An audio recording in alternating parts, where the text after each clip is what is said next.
자, 이제 외과로 넘어가 보도록 하겠습니다. 상병명이 잘못돼서 심사주장이 잦은 항목 중에 하나가 바로 남발치의 상병명인데요.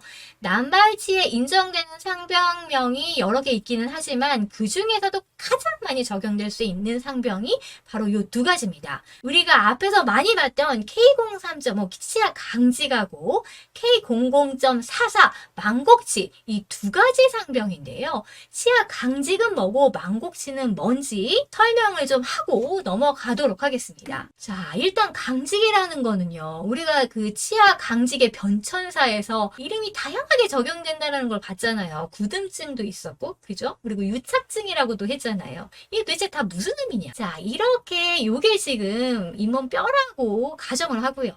그리고 이렇게 치아가 있습니다. 잇몸뼈와 치아 사이에는 치주인대가 있습니다. 이 치주인대는 섬유조직이죠. 그래서 우리가 발치나 이런 걸 할 때 얘가 딸려 나올 수 있는 거는 치아가 뼈에 딱 붙어 있는 게 아니라 섬유로 구성된 치주인대로 붙어 있기 때문에 발치했을 때 빠져 나오는 거거든요.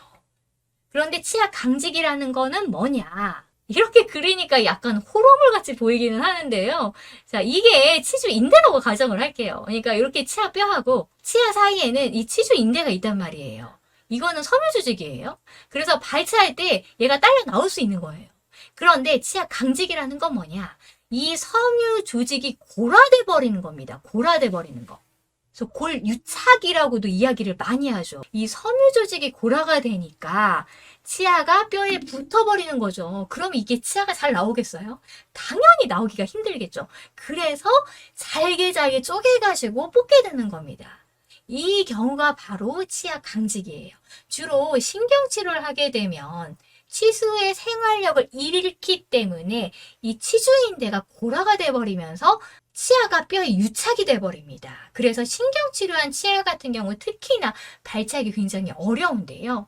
이런 경우 적용하는 상병이 바로 치아 강직이라는 거죠. 그럼 망곡치는 뭐냐? 이거는 치근 만곡을 이야기하는데요. 치아의 치근이 이렇게 돼 있으면 발치하는데 큰 문제가 없겠죠. 그런데 간혹 보면은요, 요 치아 뿌리 끝이 요렇게 되어 있는 경우들이 있습니다. 자, 그러면 이게 발치가 잘 될까요? 안 될까요?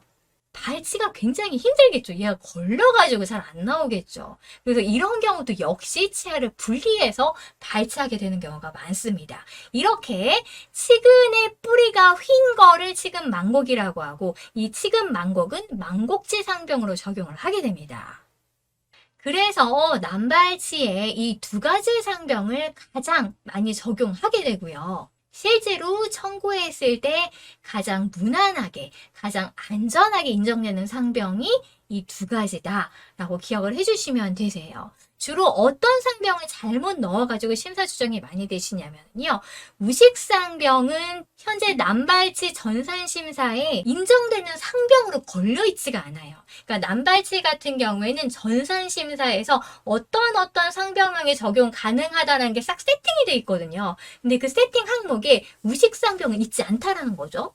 그래서 시멘트질의 우식, 기타 치아 우식증 이런 거 넣었을 때 조정돼서 오는 경우가 많고요. 또 잔존치근으로 넣어가지고 조정돼서 오는 경우도 굉장히 많아요.